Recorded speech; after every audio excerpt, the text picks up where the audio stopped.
Pagi ini kita akan melayani Tante Ai untuk doa pagi-pagi. Walaupun mendung dan gerimis, tetap semangat melayani.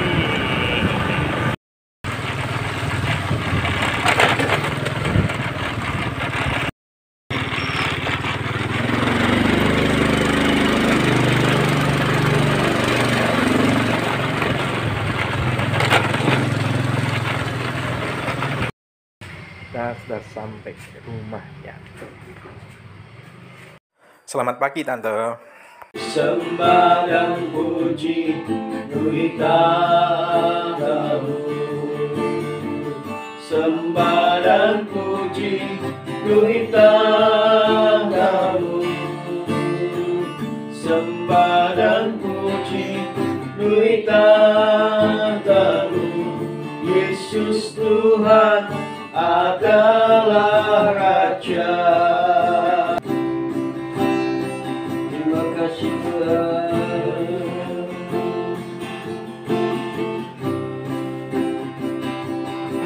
Aku mengasihi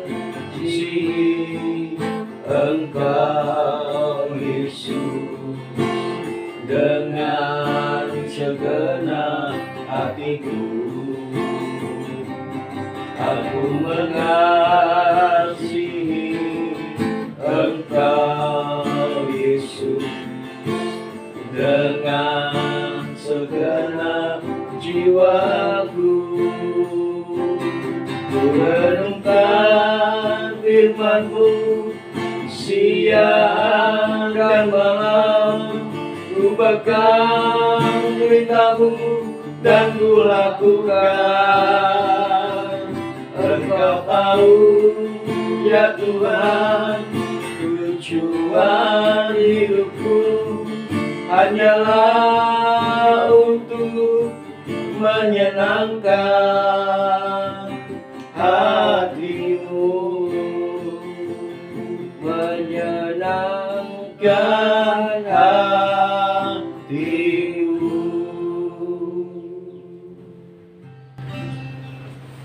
Terima kasih Tuhan, terima kasih Roh Kudus. Kami bersyukur pada Tuhan. Pagi hari ini Tuhan memberikan kami kekuatan dan kesehatan sehingga kami bisa berkumpul lagi Tuhan untuk memuji, memuliakan dan menyembah nama Tuhan Yesus Kristus. Di pagi yang indah ini Tuhan, kami serahkan semua doa pagi ini Tuhan ke dalam tangan kuasa ini. Seberapa yang ada, Engkau tetap hadir, Engkau akan memberkati kami Tuhan. Alhamdulillah doa pagi ini dari awal sampai. Terima kasih Bapak, berkati kau yang akan menyampaikan firman Tuhan. Yang akan melalui renungan ini Tuhan akan selalu menolong memberkati. Pagi hari ini kami hanya mengucap syukur pada Tuhan. Hanya di dalam nama Yesus Kristus, Tuhan dan Juru Selamat kami berdoa. Haleluya. Amin. Amin. Oke, shalom semuanya. Shalom Bapak Ibu. Nah, pernah enggak kita itu ngalami yang namanya takut? Gitu kan? Pasti semuanya pernah ya ngalami yang namanya takut kan? Nah, menurut Bapak Ibu, takut itu boleh atau enggak? Takut itu boleh enggak? Ya kadang-kadang boleh ya, kadang-kadang enggak ya. Iya. Kalau Pak Agus, takut Ya, itu? takut itu yang semua orang mesti ngalami semua. Iya. Ngalami takut. Iya. Takutan. Iya, takut itu hal yang wajar. Semua manusia mengalami takut. Tuhan Yesus pun pernah mengalami yang namanya takut. Nah, tapi apakah boleh atau tidak? Takut itu hal yang wajar dan pastinya boleh. Tuhan tidak melarang. Tetapi yang Tuhan tidak sarankan adalah kalau kita ketakutan atau kita dikuasai dengan yang namanya roh ketakutan itu. Waktu kita dikuasai dengan yang namanya ketakutan atau jadikan kita itu benar-benar budak dari ketakutan, itu yang Tuhan tidak boleh Bapak Ibu. Nah, ketakutan itu bisa dari masa lalu kita. Mungkin kita pernah melakukan dosa, kita jadi terintimidasi dalam hidup ini, kita jadi ketakutan, kita merasa terngiang-ngiang, kok aku dulu kak gini ya, aku kok takut jalani hidupku, dulu aku pernah lakukan dosa ini atau apa. Nah, ketakutan itu bisa berasal dari masa lalu, bisa juga saat-saat ini. Mungkin saat-saat ini kita lagi sakit saat-saat ini kita mungkin lagi ngalami usaha yang nggak enak. Kita takut akhirnya dalam jalani hidup ini, dan kita bisa dikuasai dengan rasa ketakutan itu. Nah, lalu yang ketiga, ketakutan itu bisa oleh karena juga masa depan. Kadang kita lihat mungkin tahun 2023, kita lihat di berita-berita, wah akan ada resesi. Katanya Jokowi juga 2023 itu masanya adalah masa gelap. Kita jadi mungkin merasa takut untuk menghadapi tahun depan. Nah, Bapak Ibu Saudara, ketakutan bisa oleh karena ketiga hal itu. Dan hebatnya kita juga akan belajar dari salah satu hamba Tuhan di Alkitab. Kita lihat di 1 Raja-Raja pasal 1, saya bacakan. Elia ke Gunung Horeb. Ketika Ahab memberitahukan kepada Isabel segala yang dilakukan Elia dan perihal Elia membunuh semua nabi itu dengan pedang, maka Isabel menyuruh seorang suruhan mengatakan kepada Elia, beginilah kiranya para Allah menghukum aku, bahkan lebih lagi daripada itu. Jika besok kira-kira pada waktu ini aku tidak membuat nyawamu sama seperti nyawa salah seorang dari mereka, maka takutlah ia, lalu bangkit dan pergi menyelamatkan nyawanya. Dan setelah sampai ke Betsheba yang termasuk wilayah Yehuda, ia meninggalkan bujangnya di sana. Nah, seorang hamba Tuhan yang namanya Elia, awalnya dia hebat, dia bisa mengalahkan nabi-nabi Baal yang lain. Ratusan nabi Baal dia bunuh, dia kalahkan pada waktu itu. Tapi anehnya, dia bisa mengalami yang namanya takut, Bapak Ibu Saudara. Dikatakan di situ di ayat yang ketiga, maka takutlah ia, lalu bangkit dan pergi menyelamatkan nyawanya. Jadi kita bisa tahu bahwa rasa takut ini itu bisa dialami oleh siapapun, baik itu orang kecil, orang besar, semuanya bisa mengalami rasa takut. Saya percaya bahkan mungkin seorang presiden atau Jokowi pun pasti pernah mengalami yang namanya rasa takut gitu loh. Jadi bukan cuma kita orang kecil, bukan cuma mungkin orang yang punya jabatan besar ataupun rendah, tapi ketakutan atau rasa takut itu bisa dialami oleh semuanya. Nah, Elia ini hamba Tuhan yang besar, hamba Tuhan yang dipakai oleh Tuhan, hamba Tuhan yang diurapi oleh Tuhan. Tapi Elia bisa punya rasa takut waktu itu. Dia terintimidasi oleh seorang yang namanya Isabel. Dia takut dan dia akhirnya meninggalkan bujangnya pada waktu dia sedang melayani Tuhan. Nah, kadang rasa takut itu membuat kita meninggalkan apa yang menjadi panggilan Tuhan dalam hidup kita. Beberapa orang takut untuk ke depannya mungkin tidak bisa makan dan lain-lain, lalu dia meninggalkan yang namanya ibadah, persekutuan dan lain-lain, agar karena dia merasa aku harus menyelamatkan ekonomiku dulu, nggak usah perlu yang namanya ibadah, persekutuan atau ke gereja, ya. Nah, tapi kita mau lihat di sini, waktu mungkin kita terintimidasi oleh sesuatu, waktu kita mungkin akhirnya menjadi punya rasa takut dalam hidup ini, baik mungkin itu oleh masalah, oleh seseorang, atau mungkin oleh situasi ataupun kondisi, apa yang harus kita lakukan? Nah, yang harus kita lakukan, kita mau lihat di ayat 4. Tetapi ia sendiri masuk ke padang gurun sehari perjalanan jauhnya, lalu duduk di bawah sebuah pohon ara, kemudian ia ingin mati. Nah, kadang ketakutan itu atau rasa takut itu membuat kita menyerah hidup kita sampai kita, udahlah Tuhan, aku mau mati aja, percuma aku jalani hidupku. Ada orang-orang yang mungkin dikejar utang piutang dan akhirnya dia takut dan dia akhirnya bunuh diri. Nah, Elia takutnya itu sampai taraf di mana dia ingin mati. Dan ini takut yang sampai benar-benar akan menguasai Elia.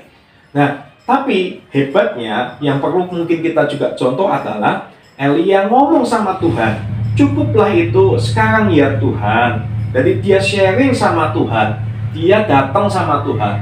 Bapak Ibu Saudara, kalau kita mungkin saat ini mengalami rasa takut, yuk datang sama Tuhan, ngomong sama Tuhan. Kita mulai mendekat sama Tuhan, ngobrol sama Tuhan. Jangan kita rasa takut, kita lalu malahan kita lari ke tempat yang lainnya. Tetapi yang harus kita lakukan waktu kita mungkin mengalami yang namanya takut itu, kita datang sama Tuhan. Nah, lalu kita mau lihat yang kelima, ayat yang kelima. Sesudah itu ia berbaring dan tidur di bawah pohon ara itu.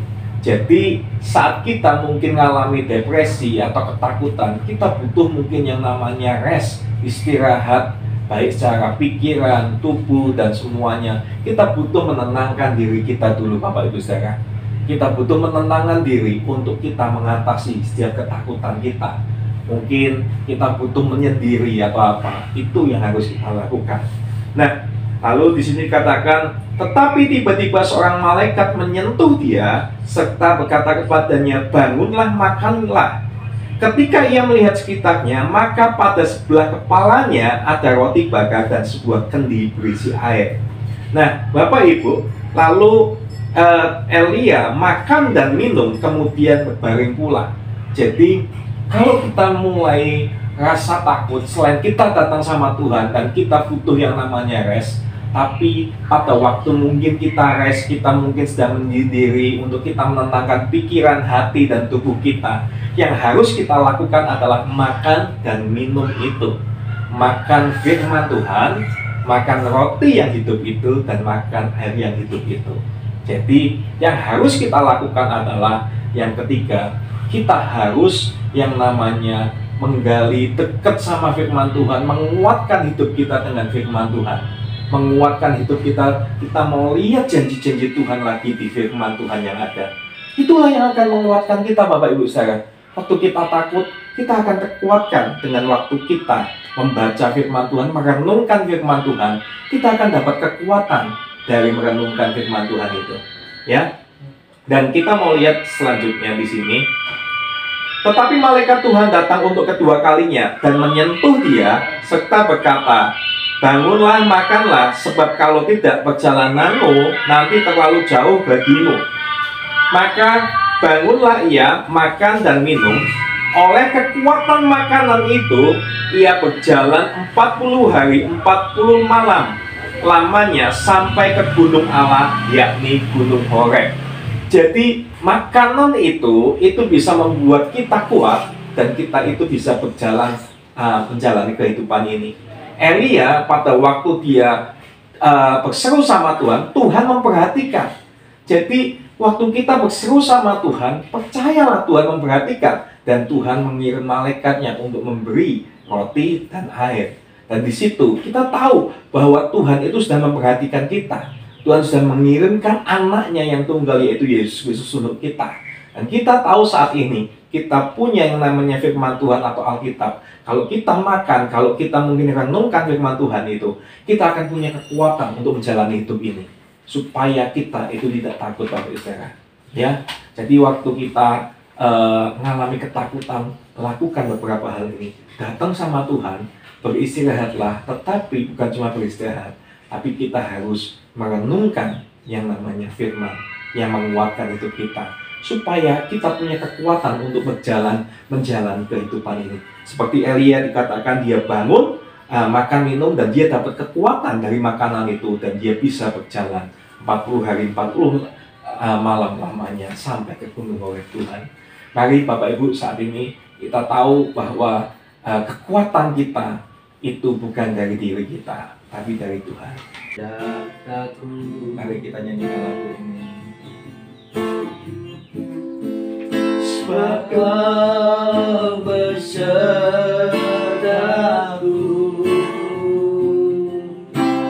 ku tidak bimbang.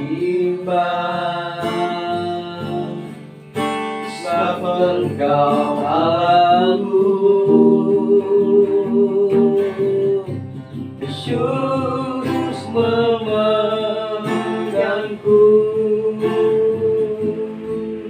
dengan tangan kananmu. Ku tidak bimbang.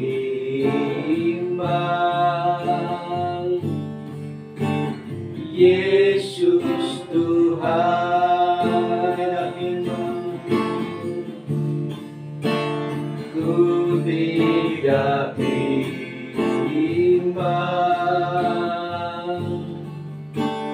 Yesus Tuhan.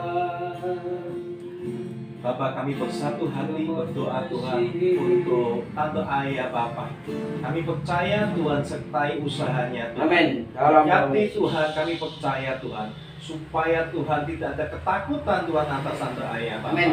Berkati masa depannya Dalam juga nama setiap anak-anaknya Tuhan. Untuk keluarganya Ivan ya Bapak, keluarganya Benny, keluarganya Evelyn, Ya. Tuhan jagai semuanya Tuhan, kesehatan dan semua usaha keluarganya ya Bapak. Berkati juga Tuhan Pak Agus ya Bapak Ya, saat Tuhan. ini Tuhan.